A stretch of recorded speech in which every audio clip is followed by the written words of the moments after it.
going on, everybody, and welcome back to the Monday edition of the Stochastic NHL Strategy Show, sponsored by Better Picks. We need to get updated stuff on our show, but we are sponsored by Better Picks. We'll have a deal for you a little bit later in the show. As you're coming in, make sure to smash that like, make sure to subscribe. You know the deal. Joining me, as always, Slim Cliffy. How was your weekend? Not too bad. Ended up cashing on Saturday night, which, it's always nice. One of those ones where I got to Hischier because of the late news when he came back. So that was nice, but it also got me away from both Luke Hughes and Philip Hronek. So that kind of backfired. Still nice to cash, though. We'll take it. Move along to this slate. Interesting games we have here tonight. Like there's a couple lopsided, what you would think would be lopsided matchups might not be as bad upon first glance. There's a big question mark in the Colorado game that we'll get to a little bit later. So pretty interesting slate to break down, I think. What do you think about these games? Yeah. I see someone say Cliffy Washington rant incoming, not before my Washington one rant. Like that game, I just want to take a detour off a cliff, but it is what it is. These games are interesting. There's some pretty high road totals here. There's also some pretty high home totals as well, but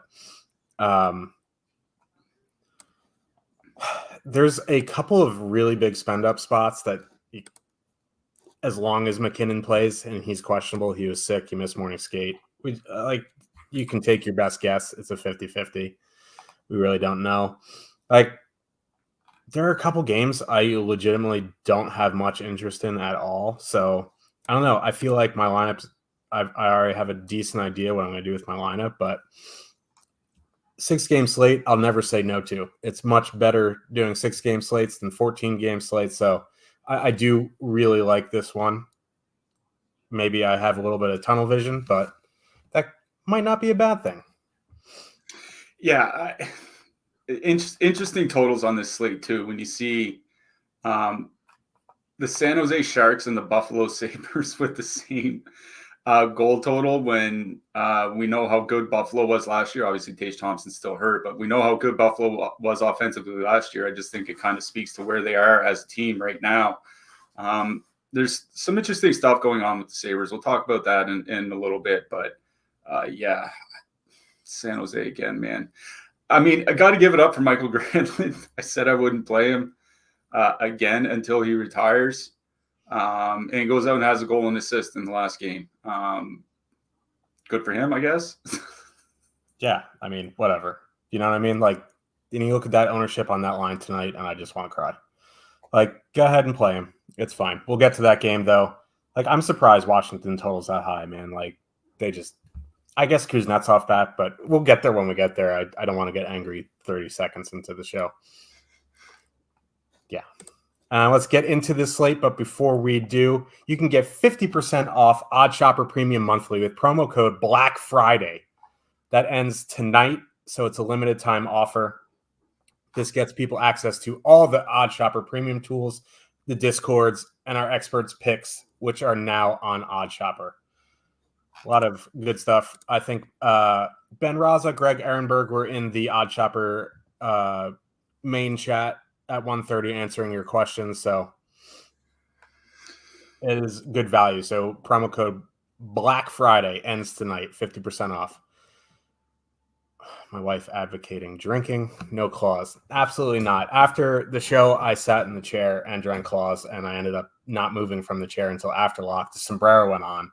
It was a scene. We're not doing that again. At least not on a Monday. Yeah.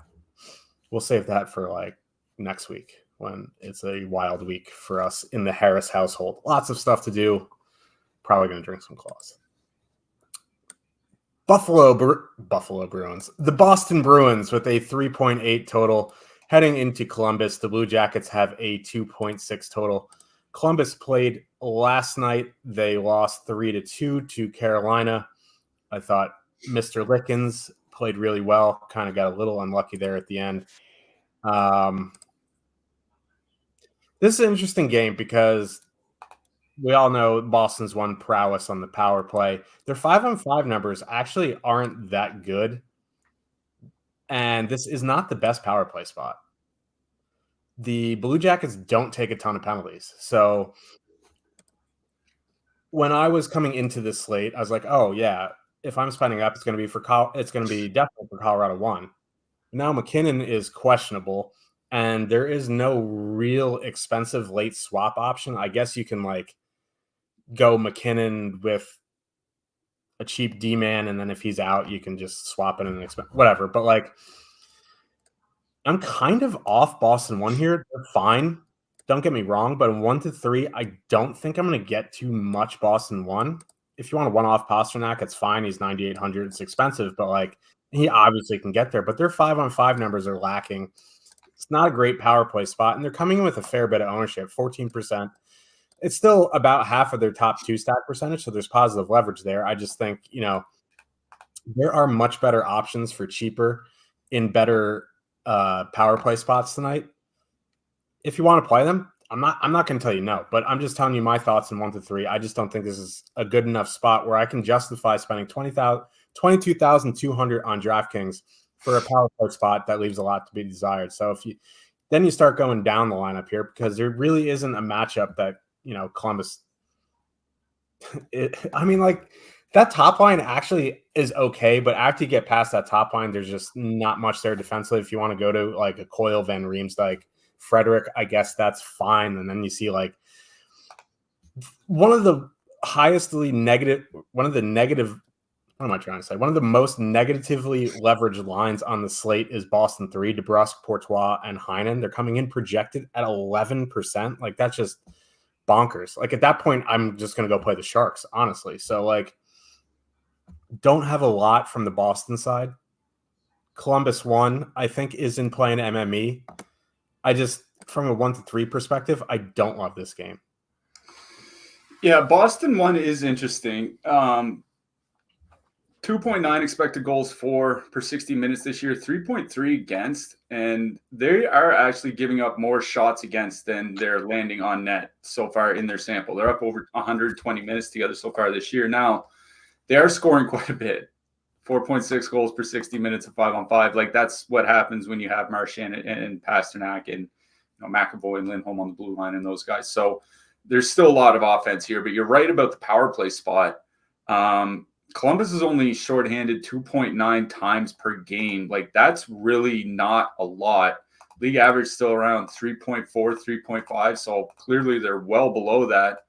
The Columbus penalty kill, it's a weird thing because they've given up so far this season. They're giving up a ton of shot attempts against on the penalty kill, but not a lot of actual shots.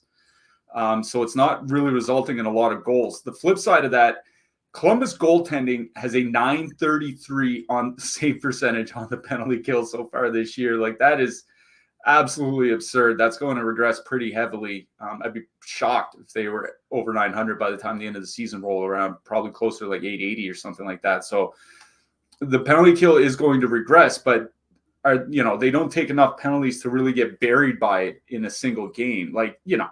Anything can happen in a game. The Bruins can go 2 for 2 on the power play here tonight, right? That's just kind of how those things go. But yeah, it's not really a great power play spot. And on top of that, this Columbus top line's been playing pretty well. And I've been genuinely surprised at their hesitance to use Kirill Marchenko on the top line because they were good together last year, at least maybe not great, but there really wasn't a lot else to play. You know what I mean? So their numbers so far this year are pretty good. They've been together for about 100 minutes, 2.6 expected goals for, 2.2 against, 4.8 actual goals for, 0.6 against. Those numbers are going to come towards the middle a little bit, but they've been at least playing even to the opposition, which is not something almost any Columbus line has been able to do this year. So I'm kind of in your boat where I think the ownership is actually just fine on them. Yes, 14% ownership on DraftKings, but pretty high top 2 stack percentage. So like you said, there is a lot of positive leverage here. if people are afraid of the Nathan McKinnon potential scratch, I think he's going to play, but we'll get to that in a little bit. Then I like no issue going with Boston 1 here. It is still a back-to-back for Columbus. Like that is a tough spot for any team, and you're getting a rested Boston team coming into town. So, like I get it by that sense. But I think I would probably just want to avoid that top line right now, the top line matchup. And I was interested in the Boston second and third lines until I saw that ownership. Again, I'll bring it up real quick. You mentioned the Poitras, Heinen, DeBrus line, 11% ownership. It's because they are one of those really cheap lines that you can stuff with Colorado 1, and Colorado 1 and Tampa Bay are going to carry a little bit of ownership here tonight. So I think I'm fine with Boston 2 here, because you do get James Van Riemsdyk on the top power play unit. Not like he's, like the straw that stirs the drink or anything there, but getting those minutes is important. They have played pretty well offensively, 3.4 expected goals, 3.5 actual goals per 60 minutes at 5-on-5. There is some fluctuating ice time. Like you'll see Van Riemsdyk play like 12, 13 minutes some games, and you'll see him like 17, 18, even 19 minutes recently in other games. So that kind of inconsistency is a little bit of a problem, but they've been playing really well. They're going to see probably a fair bit of that Fantilli-Laine matchup on the Columbus side. I mean, I don't think anybody's surprised by this, but the defensive numbers are pretty bad for Columbus with that line on the ice. 3 expected goals against per 60 minutes at 5-on-5. I don't think it's a tough matchup at all. So I think I would just like avoid all that, what I think is ridiculous ownership on Boston 3, and just go play Boston 2 instead. Even if you just want to do like a 2-man of like Frederick and Van Riemsdyk or something like that, I think that's perfectly fine. So I think Boston 1 and 2 are very, very much in play here. I would lean at other expensive spots, but no issue with Boston 1. On the Columbus side, like going into that Boston top line it's a weird matchup for Columbus 1, because the Boston top line, like I said, they're getting outshot on a per minute basis. Their expected goals are below water. They are getting great goaltending, which has kind of been the hallmark of this Boston team for a while. The goaltending behind them is almost .950 at 5-on-5, which is like, it's just insane. But Marchenko, like I'm a really big fan of his. He's been playing well. Gaudreau had two minutes yesterday. I just don't know if like there's any one single like real exploitable matchup on the Boston side, despite some of their lines not having great 5-on-5 numbers. Like if anything, it would probably be that Laine, Fantilli, Voronkov line. Bad defensive numbers. The offensive numbers are just fine. Laine's been on the top power play unit. Fantilli's been, around 16 minutes a game, give or take a minute, pretty consistently of late. So you're going to get reasonable ice time. There's not going to be much ownership on the Columbus side, pretty much across the board. You're looking, 1 to 2% for the top line and less than that for the depth. So, if you want just one off like Fantilli, one off Laine, I think that's fine. But I think it might be Columbus 2 that I kind of like best in this matchup. Boston does take a ton of penalties. Columbus's top power play unit is just, it's awful. Like they're shooting 5% this year, which is almost unthinkable for a power play, but they're doing it. So I think in this game, I would go Boston 1, Boston 2, Columbus 2. For ownership purposes, if you're playing a 20 max or a 150 or something like that, I don't mind going to Columbus 1. They're just really not my favorite, like 15 to 18K line, like in that price range. Like I think there are other lines in that range to go play instead. So I think the one line that I would say that I'm really not, and we'll put this one on the slander list, the one line that I'm really not excited about playing in this game is the Columbus top line. Yeah, you heard that, Clayton?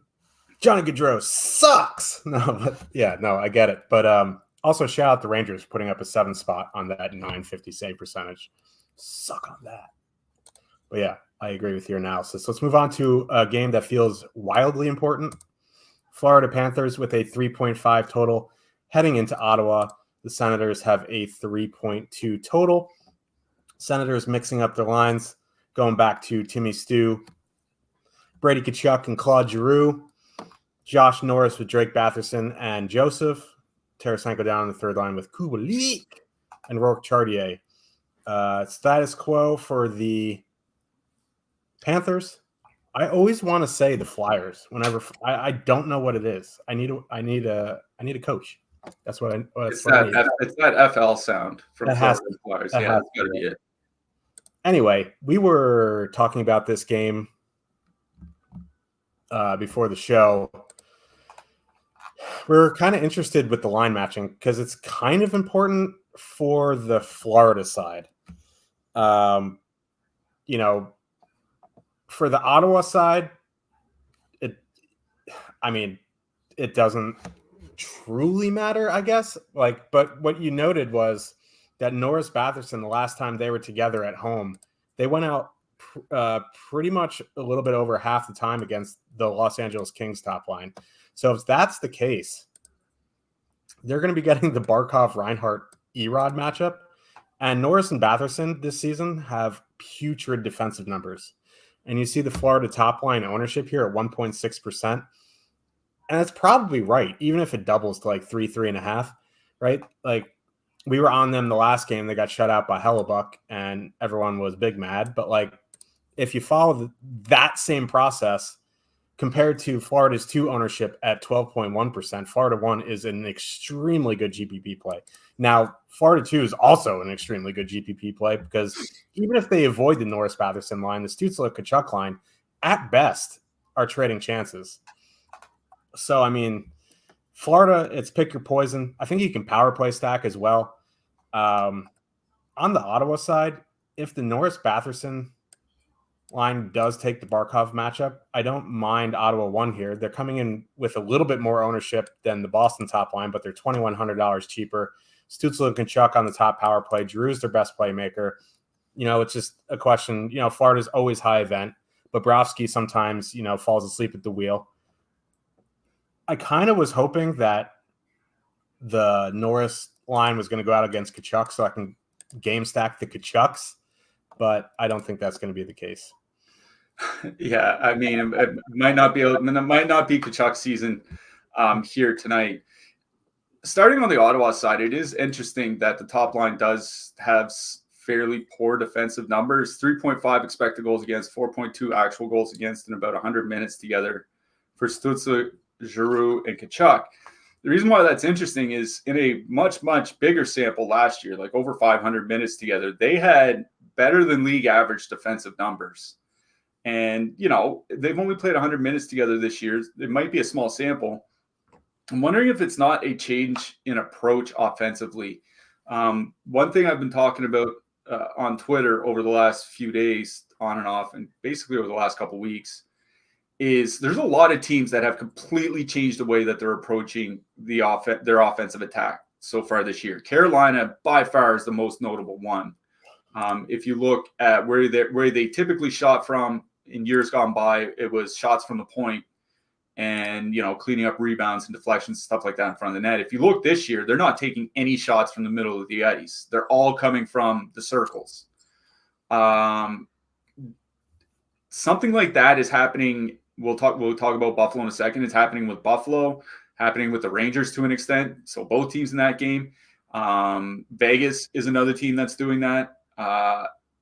Ottawa is also one of those teams that's doing that, where they've altered how they're attacking in the offensive zone.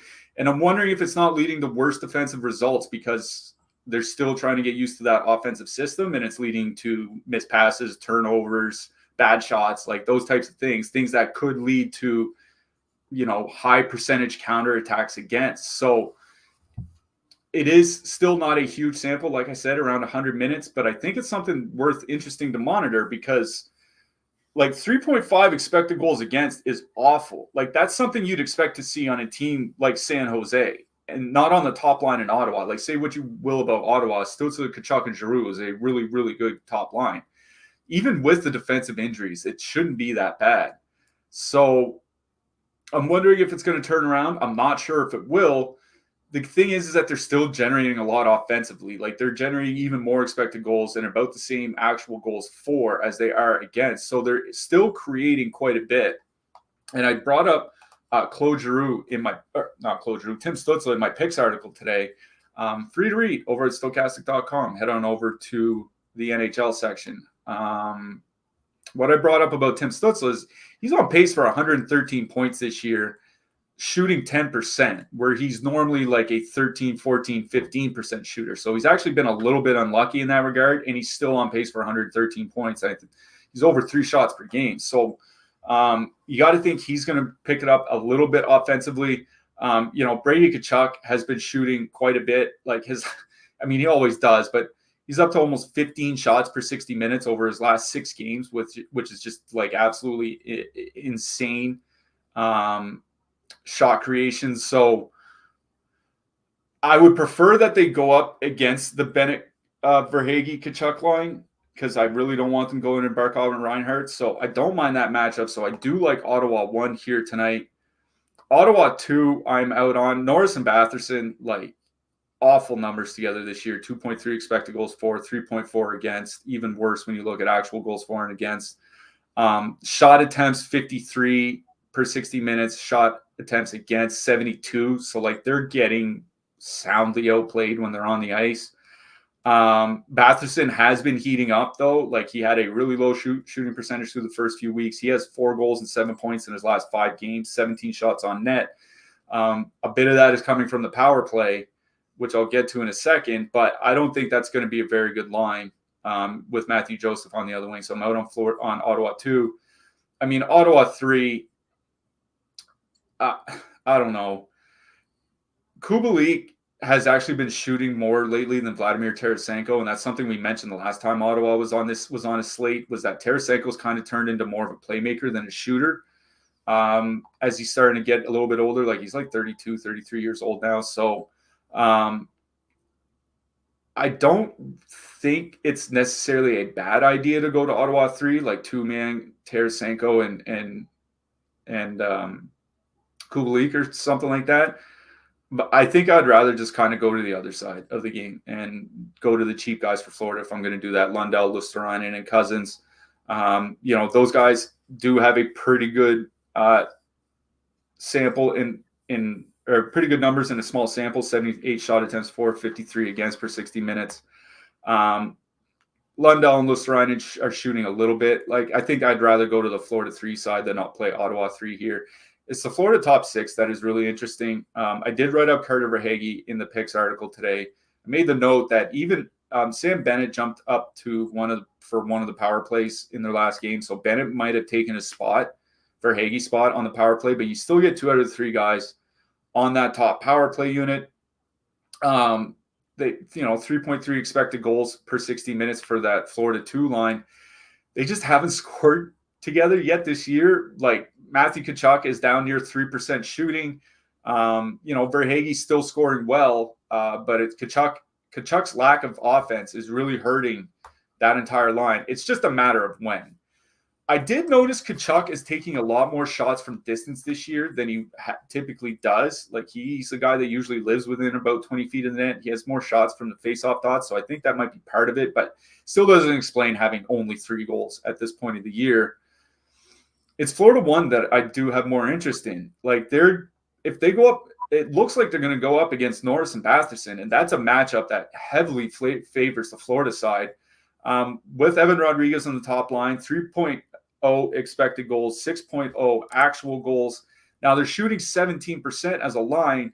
Even if they shot 10% as a line, they would still be scoring 3.5 to 4 goals per 60 minutes. They're really, really good. Alexander Barkov, 35 shots in his last 10 games, so he's really starting to get involved offensively. Ottawa doesn't take a ton of penalties, 3.3 times shorthanded per game, but you know that Barkov and Reinhart are going to be on the top power play unit, where it's more of a guessing game of which 2 guys on the second line are going to be there. So I do like Florida 1 in this game. So Florida 1 is the line that I like best here. They're coming with a lot less ownership. You mentioned earlier 1.6% top 2 stack ownership, 12.1% on the second line. Now, lower top 2 stack probability, but I'll take that trade-off of 1 to 2% ownership on a 6-game slate. So Florida 1 for me, and then Ottawa 1, and then Florida 2, and then Florida 3. I'm not interested in the Ottawa second and third lines here today. I think if I'm playing Ottawa at all, I'm playing their big guys. Both penalty kills have been very good this year. It's the goaltending that's kind of let them down. Not very surprising for Ottawa and Florida goaltending, but that's kind of the way it goes. But Ottawa is a team that lives more on the power play than Florida does. And, in case both goalies, don't fall apart on the PK, I would want the Florida side. So I like Florida 1 here. Yeah, I am more on the Florida side here, but I definitely do like Ottawa 1. If you are looking to take your game to the next level, you should probably get into Stochastic NHL Premium. How do you do that? You click the link in the description box below to get access to the best NHL data and tools in the industry, player and ownership projections, top stacks tools, line combinations, and the Discord. You get, there's Cliffy's going to run through the tools that we show on the show, but you get access to them whenever you want. So you also get access to the Discord, like I said, which is super important if you have strategy questions, lineup questions, any kind of questions. Plenty of people in there to answer that for you. So Cliffy's article, always free to read, stochastic.com/NHL.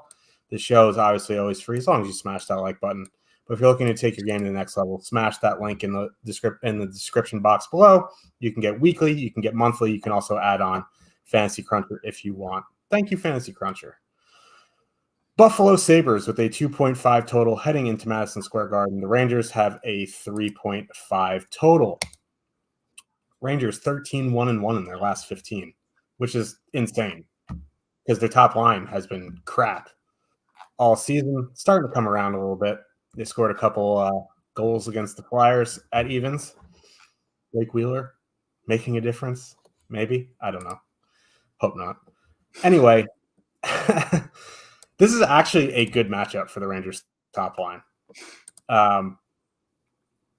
Middlestad, Skinner, and Tuck. It's a smallish sample. It's 69 minutes. Nice. But, they're giving up a lot defensively. So I was actually surprised to see that the Rangers top line come in with more projected ownership than the second line. I was hoping, the Rangers top line here would be 3-4%, and I'd be more interested in them. But if you're going to give me less ownership on the better line, I'm just going to go straight back to Trocheck, Panarin, and Lafreniere. Peterka and Benson have good numbers together, but it's a very small sample, and Cousins has had a pretty poor defensive season. So there's no real matchup that worries me on the Buffalo side. You get two guys on the top power play on either of the top two lines. So, I'm in on both. I'd lean Rangers 2, but I think Rangers 1 is actually a pretty good play here tonight. On the Buffalo side, I think you can go to Buffalo 1 and MME. The more lineups you make, the more likely you are to get to Buffalo 1. But this is a brutal matchup. For everyone who says Igor sucks, he still has saved over 5 goals above expected this season. Yeah, maybe he's still struggling a little bit on the penalty kill, but what goalie doesn't struggle a little bit on the penalty kill from time to time? So outside of Buffalo 1 and MME, I'm probably out on the Sabres. Yeah, I'll just start on the Rangers side, and it's the Rangers second line that I wrote up in the picks article.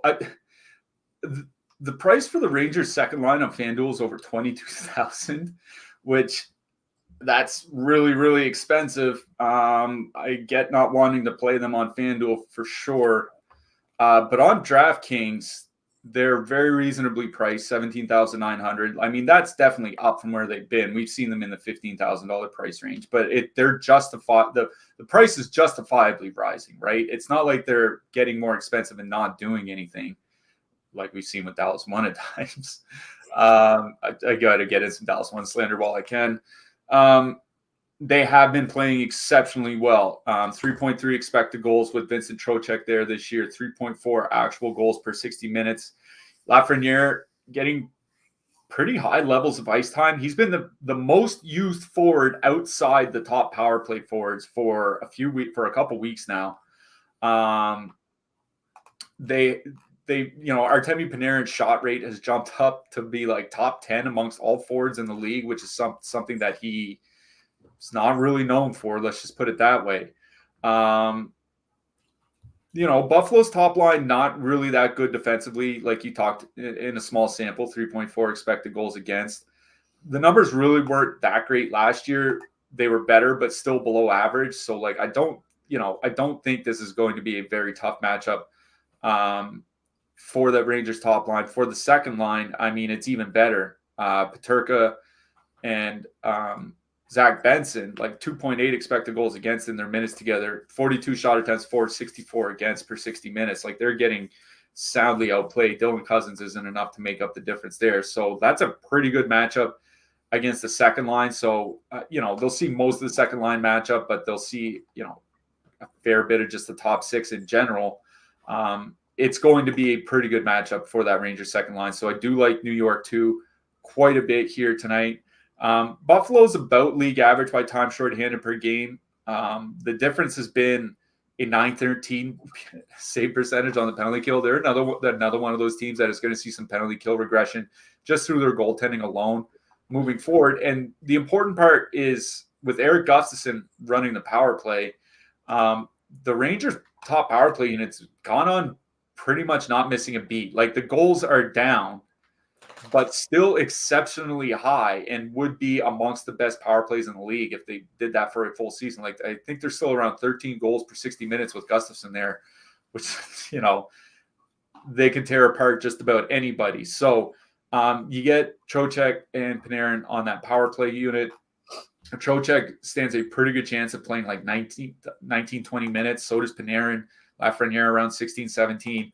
Lafreniere, his shot rate has come up quite a bit of late. He's been up closer to like 16, 17, 18 shot attempts per 60 minutes. That was a big problem for him through his first few seasons in the NHL, is like he wasn't generating enough shots to kind of break through during his slumps. Now he is, and that's a pretty big difference for him. So I really do like the Rangers second line in this matchup. The Rangers top line is kind of interesting because their issue had been scoring. It wasn't necessarily generating offense, although that had fallen off. But they're up to 3.3 expected goals, 4 actual goals per 60 minutes with Blake Wheeler there. They're up over 75 minutes together. Not a huge sample, but they are creating more. I think it's a fine matchup going up against Buffalo 1.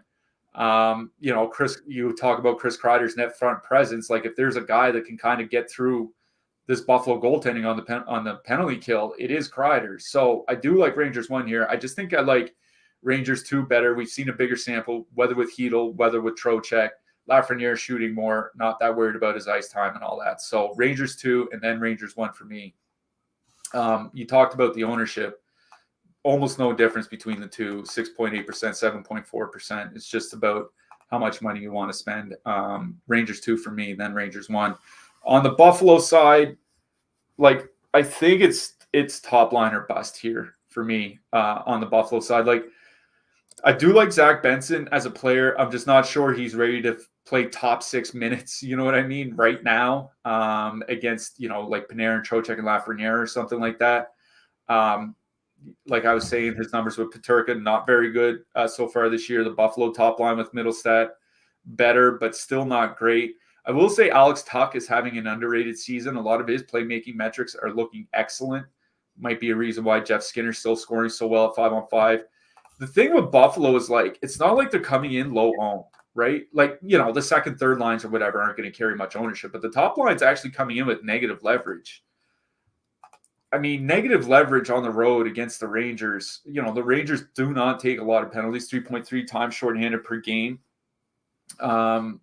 Buffalo power plays, without Tage Thompson. I mean, even with him, hasn't been that great this year. But, nothing really to be threatened about. I think in a single entry, I do like the Rangers second line best in this game. So Rangers 2, then Rangers 1, then Buffalo 1 for me. I'm not super pumped about the depth. Like I think if you want to do like a 2-man of like Jost and Olofsson or something like that from Buffalo, because Olofsson is on the top power play unit, at least you get that. But I think it is the top 6s from both sides that I like best here, but it is the Rangers side I do like a lot more.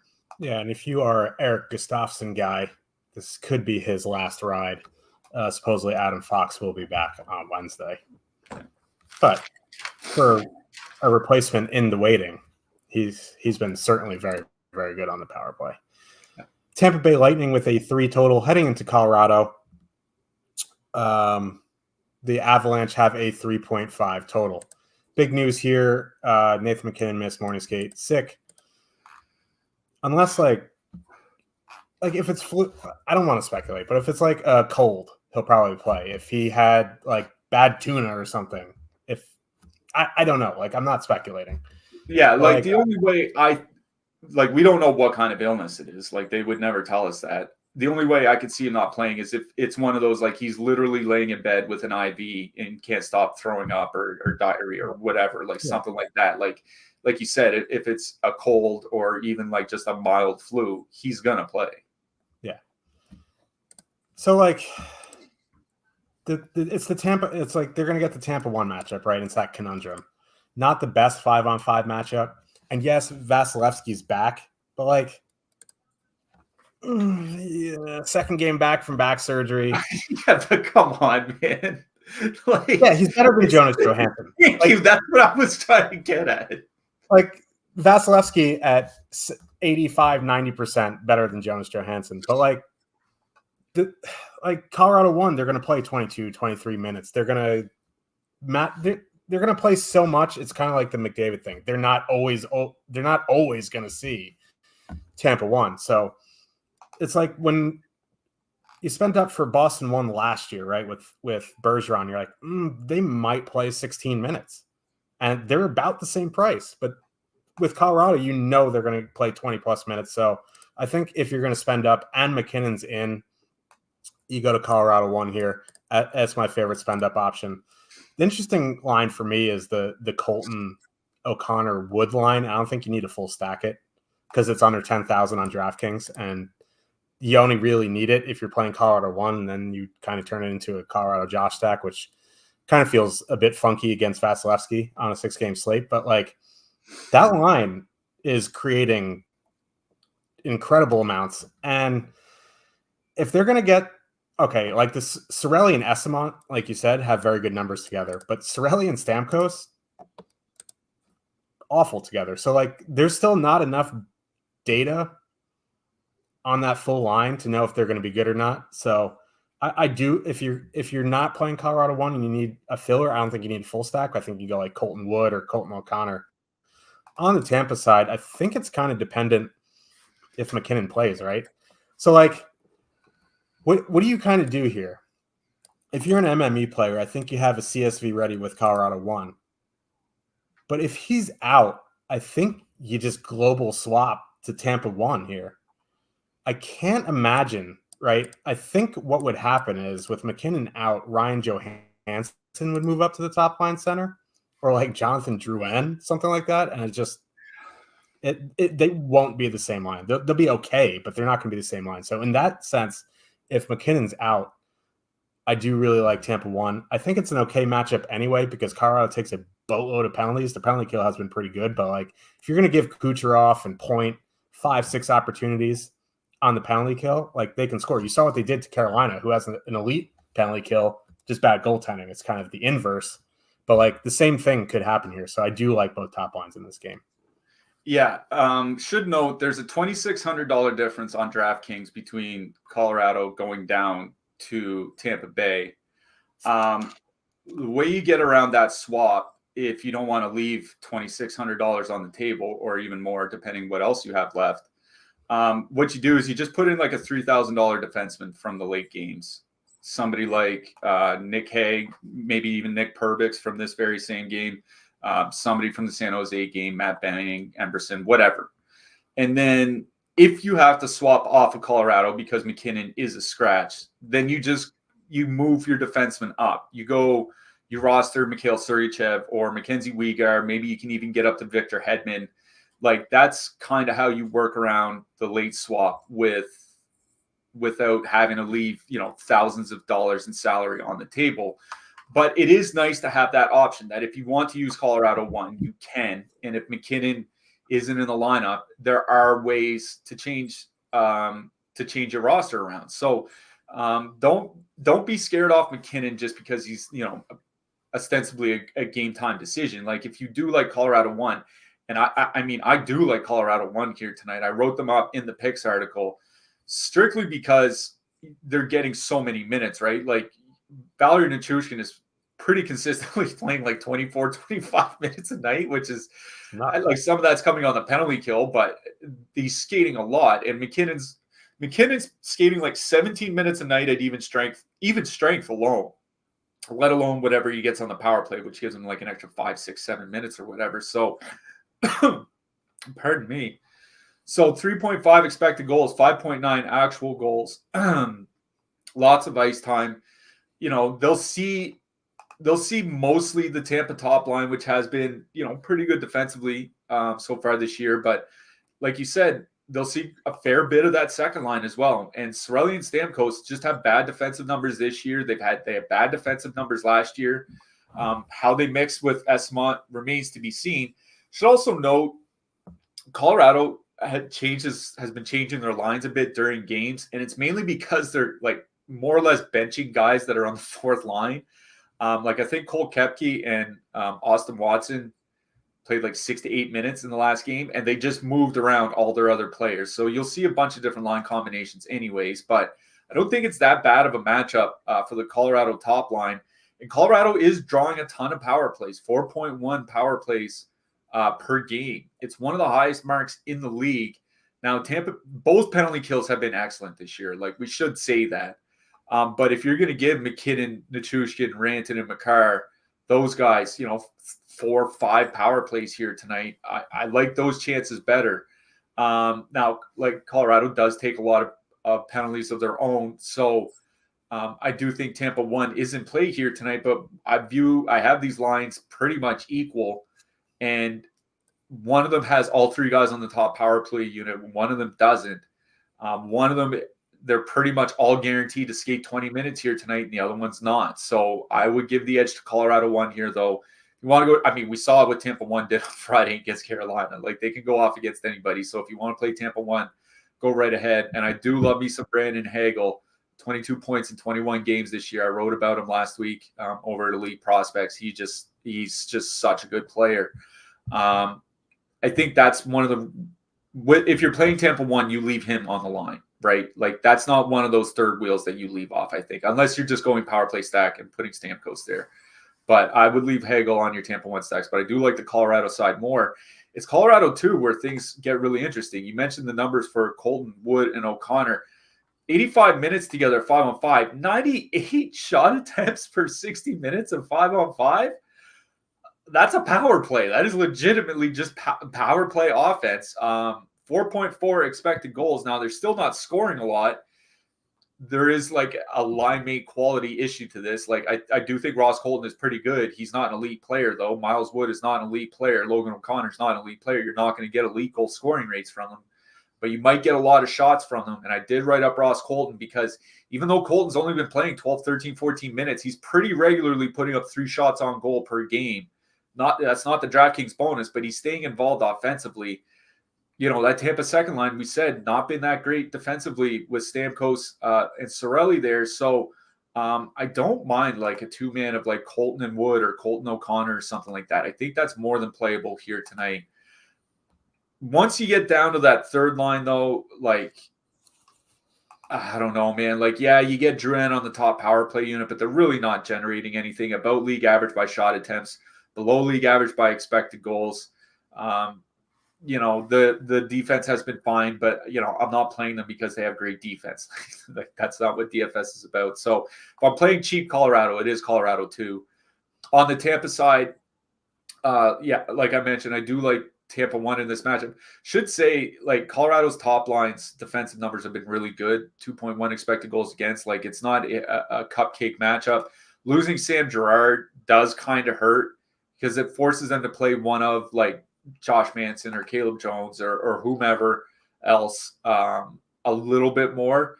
But all it really means is that they're playing Bowen Byram like 22 minutes a game now. Like, Devin Tays is up to 25, Cale Makar's up to 26. Like, that's what's happening. They're giving all their stud defensemen even more ice time. So it's not really a great matchup for Tampa, but wasn't a great matchup for Tampa on Friday. So I don't mind Tampa 1, but I do like the Colorado side better.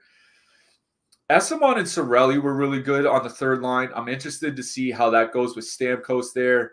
I don't think it's a great matchup for them, though. That Colton line, whatever iteration it's been in, has been pretty good defensively this year. That's been one of the standout defensive lines for Colorado, even more so than their offense. So if anything, it would be going down to that Tampa third line. If I want to go for some cheap bolts, you still get Nick Paul in the top power play unit.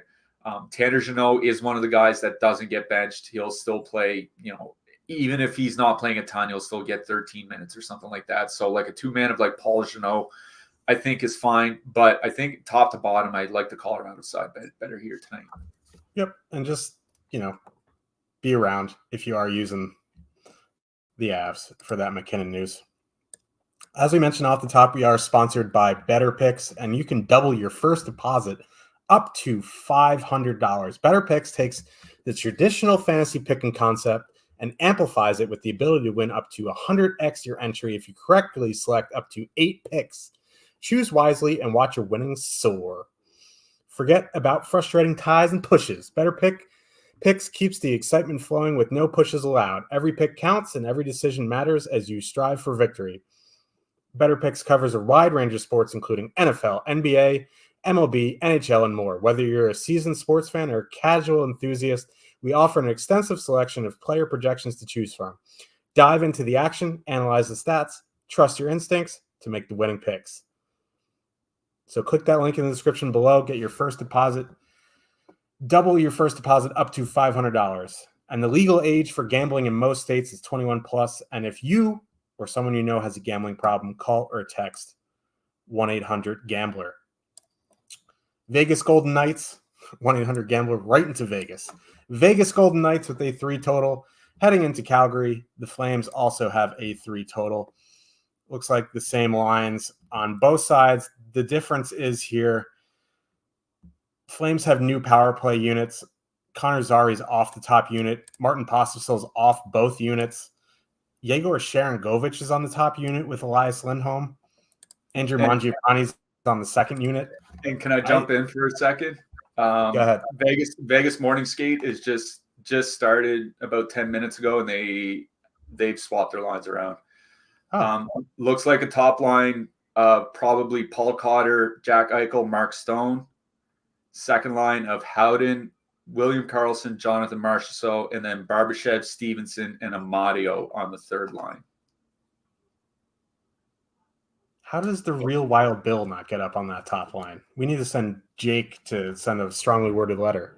I mean, Eichel Marchessault or Eichel Stone is a pretty good reason not to have William Karlsson there. Like, those are two pretty good players. William Carrier instead of Paul Cotter. Well, I don't know. I like Cotter. I think they really do like that. I mean, that fourth line for Vegas is really, really good. And I think they want to keep them together as much as they can. It is what it is. Yeah. That's interesting because both teams have been awful lately. So, like, both teams are searching here. Eichel Stone, I would imagine they have pretty good historical numbers together. It's just they probably haven't played much with Cotter. Karlsson, Marchessault, obviously, they've had that history together with Riley Smith, so they have numbers together. So you would imagine, since it's in Calgary, the Backlund, Huberdeau, Coleman line is going to go out against Eichel Stone. So by default, I'll have interest in Karlsson and Marchessault in that line. On the Calgary side, like, I don't have a ton of interest. Like, I guess I'd go to Backlund, Huberdeau, Coleman, but they're coming in over-owned. So, like, the Zari line is coming in over-owned, and now that their power play correlation is messed up, I don't have a ton of interest there. Maybe you go to Elias Lindholm, Sharangovich, Mangiapane. They might see that Stevenson line, and Stevenson has been pretty bad defensively this year, but I don't have a ton of interest on the Calgary side. So the thing is Eichel and Stone really haven't played that much together without Chandler Stevenson, which I think is kind of notable because up until this year, Stevenson was a pretty good playmaker. He's kind of fallen apart this year, but in a small sample, going back to, pretty much when Eichel got to Vegas, Eichel and Stone, 3 expected goals for, 2 against per 60 minutes of 5-on-5. Not scoring a lot. They scored a lot better with Stevenson there, which makes me wonder, like, how that line is going to work out with Paul Cotter. Like, because like I said, I think Cotter's kind of an underrated player, at least for the way that he's played so far this year. I've been impressed with him basically anytime I've been able to watch Vegas. His defensive numbers are really bad, but I think Eichel and Stone are good enough to carry him. I think this is one way to get a pretty low-owned line combination, right? Like, I don't think a lot of people are going to be running out to play Paul Cotter here tonight. And Vegas's top line wasn't coming in with a lot of ownership anyway. 4.6% ownership, top two stacks. That was with Barbashev. That's going to come down. Like, they're going to be low single digits here tonight. It is a tough matchup going into Calgary, you know, considering who the skaters that they're going to face, but it's not as if Calgary has been like an elite, or their goaltending has been elite. You know what I mean? And it's not as if the Backlund Coleman line has been great with Huberdeau. You know, we're looking at basically break even by shot attempts for and against, underwater by expected goal share. 3.2 expected goals against is pretty bad. In any sample, basically, once you get over 60 minutes. And where they're basically running even by shot attempts for and against, it's not a huge matter of a small sample either, I don't think. So I don't mind Vegas 1 here with Cotter. Like, Eichel and Stone, if you look at some of their playmaking metrics and shot metrics and all that, they've been far and away the best two Vegas players so far this year. It's just been the rest of the forward group hasn't been able to keep up with them. And now they're both on the same line. Like, Vegas 1 just got pretty interesting for me. So I do like that combination. You know, Carlson and Marchessault skating together, you know, nice to see them back. But if they're going to be with like Brett Howden or something like that, like, I don't know if they're good enough to carry him, especially in a matchup, you know, where they might go up against that Kadri, Zary, Pospisil line, which has been pretty good for the Flames. So I think on the Vegas side, like, just go to Vegas 1. Like, it'd be Vegas 1 or nothing for me in that matchup. On the Calgary side, like, I did like the Kadri, Pospisil, Zary line until everything got switched around, because I liked them going up against the second line from Vegas. I liked them where you get two guys in the top power play unit, but none of that is true now, which kind of sucks. So, you know, I'm not going to play the Backlund Coleman line because I don't want to go out against Eichel and Marchessault. So I think I would just go to Lindholm, Sharangovich, and Mangiapane. You get 2 out of the 3 guys on the top power play unit. They don't have a big sample together, but at the very least, Mangiapane and Sharangovich have been outplaying the opponents. Lindholm is involved a little bit offensively, 11 shots in his last 5 games. I think he's got like 4 points in there. You get 2 out of 3 guys on the top power play unit. I think it's both top lines that I like best in this game. But there are 3 playable lines from the Calgary side is kind of the issue here. I would probably just stick with Lindholm, Mangiapane, and Sharangovich, just because I do think there are matchups in that middle 6 from Vegas that they can take advantage of. Yeah. This game went from interesting to suck to interesting. Interestingly enough, it sucks. But, like, you have to, like, yeah, I agree with your analysis. Let's talk about the worst game in the history of hockey. Washington Capitals with a 3.4 total. Heading into San Jose, the Sharks have a 2.5 total. Apparently, Thomas Hertl got ruled out while we were on the show. Yeah. Fun, because I kind of actually had interest in that line here tonight because the Capitals are just dust, man. They're so old. And I don't know why they broke up Dylan Strome and Ovechkin. Now they're going with Ovechkin, Kuznetsov, and Wilson. They're coming in super high owned, projected at 24%.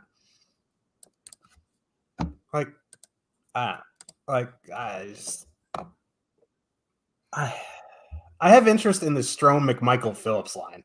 We'll go with that because they're projected around 5%, which is way higher than I want to play them at, but they're 10,800. Probably fit them with Colorado.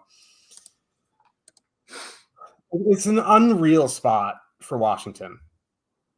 But, like, I mean, let's be honest, it's an unreal spot for San Jose too. Yeah, that's what I'm getting at. Like, Ovechkin is looking his age. You know what I mean? Like, if he's not scoring on the power play, which he hasn't been doing, it's coming on the empty net. So, like, yeah, Washington one's fine here. Don't get me wrong. I wanted to play Hertl, Eklund, Hoffman at 7%. Now, I don't even know who's going to move up to the top line center. Me neither, because I don't think they want to break up the Granlund line. Like, I honestly think what we might see is the Granlund line just kind of becomes like the default top line and plays like 23 minutes here tonight. Yeah, and Luke Lennon moves up to the top line center, some crap like that. Yeah, I was thinking maybe Nico Sturm, but I mean, they're already playing a defenseman on the third line as it is. So there's only so many options here. Morning skate had Kunin, Clayton says.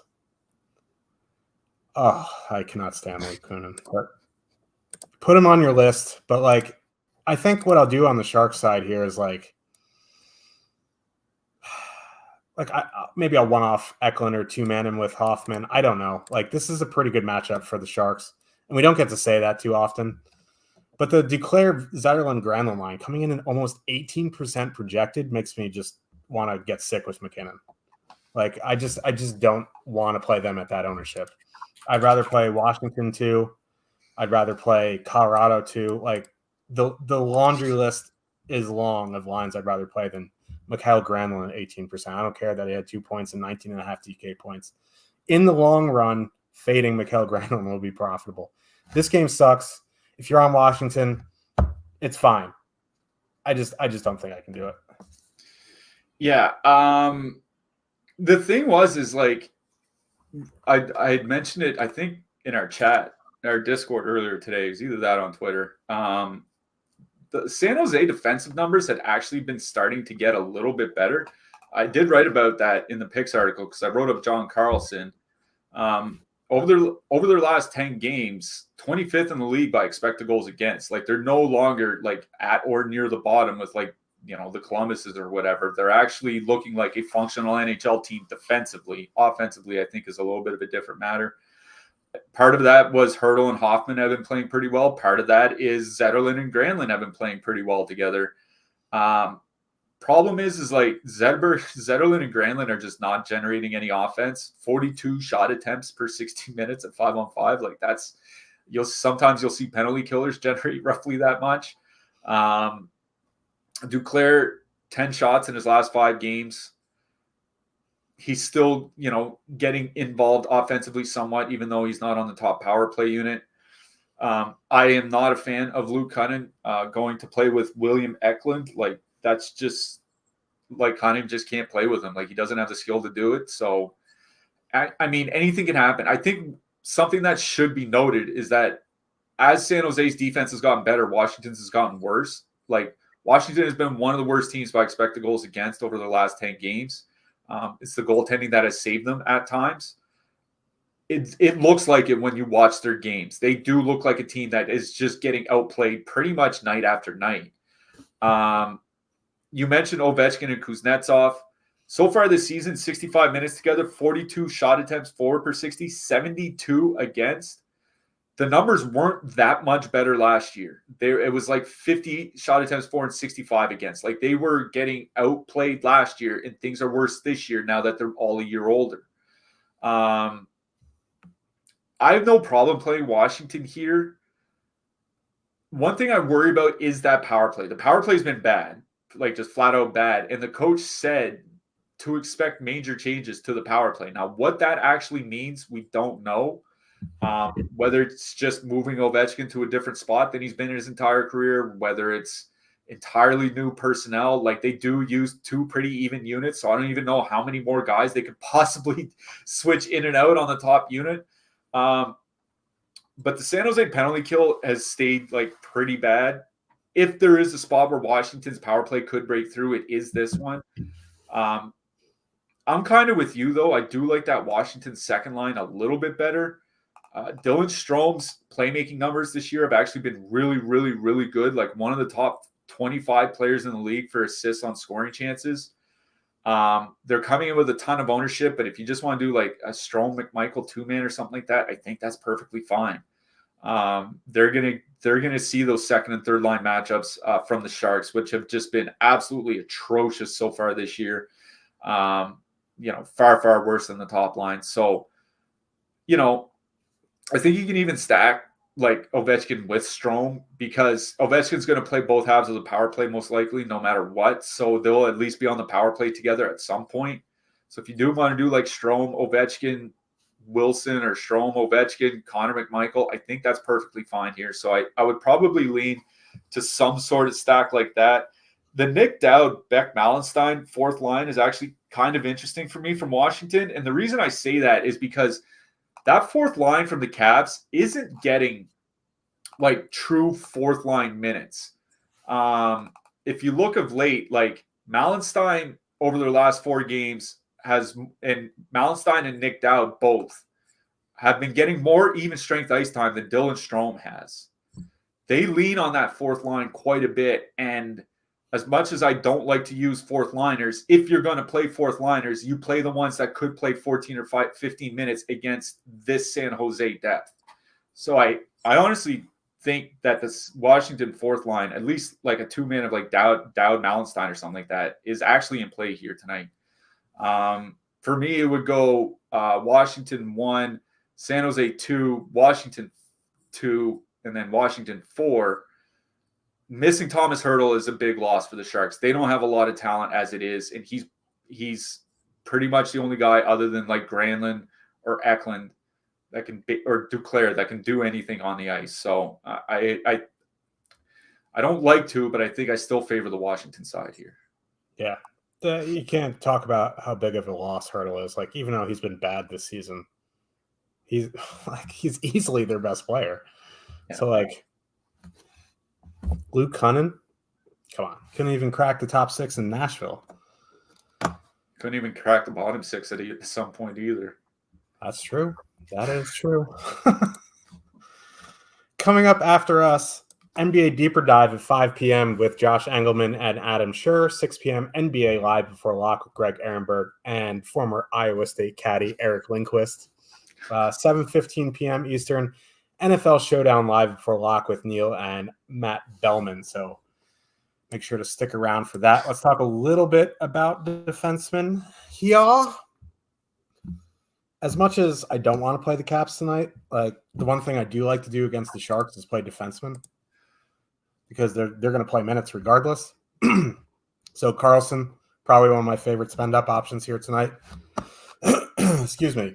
Cale Makar getting very expensive at $8,300. I think like he's $1,500 more expensive than the next guy at Alex Pietrangelo, who I also like. Makar's interesting because if McKinnon's out, I think I like Makar a lot more than if McKinnon's in, if that makes sense. Because you can't play Colorado 1 and Makar unless you're just like completely punching the rest of your lineup. So I kind of like Makar if McKinnon's out. But I think I'm going to be living in the mid-range. Who are you liking? Yeah, Carlson was the guy that I wrote up for obvious reasons. Don't mind Charlie McAvoy either against Columbus. I think he's not going to carry much ownership here tonight, and he's been a better offensive player than he's been than he was last year. The mid-price ranges, there's really not a lot there that I like. Like Jacob Trouba is projecting very well. Brandon Montour, especially, he's still cheap, really cheap on FanDuel, I think is fine. Like Rasmus Dahlin is one guy that's kind of interesting. I think they said Matthias Samuelsson is a game time decision for Buffalo. Like if he's out, even if Jokiharju comes back in, like he's been pretty consistently above 25 minutes of late. Probably going to have to play that again. Like I think I prefer him over Trouba in this game, honestly. Devin Taves, even though he's up to 4,500, I think is still in play. It's the cheap guys that I do like. I think it's boom bust for me amongst the defensemen here tonight. Like there's a lot of playable $2,500 defensemen here. You got Ryan Lindgren from the Rangers. You got Zach Whitecloud, who's going to be over 20 minutes probably for Vegas. You got Joel Edmondson back in the lineup for Washington.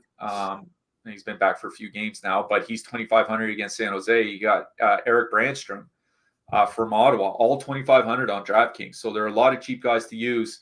I'll add Keandre Miller from the Rangers. He's been playing more minutes without Fox. And Bowen Byram up to 21 to 22 minutes a game without Sam Girard around. So I'll add Byron to the mix as well.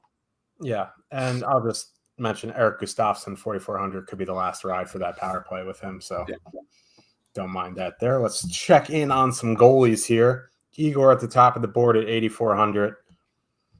Again, I'm not a huge spend up guy. Whoever's starting for Washington is going to be pretty expensive in the eights. It's like shot volume concern there, especially with Hurdle out.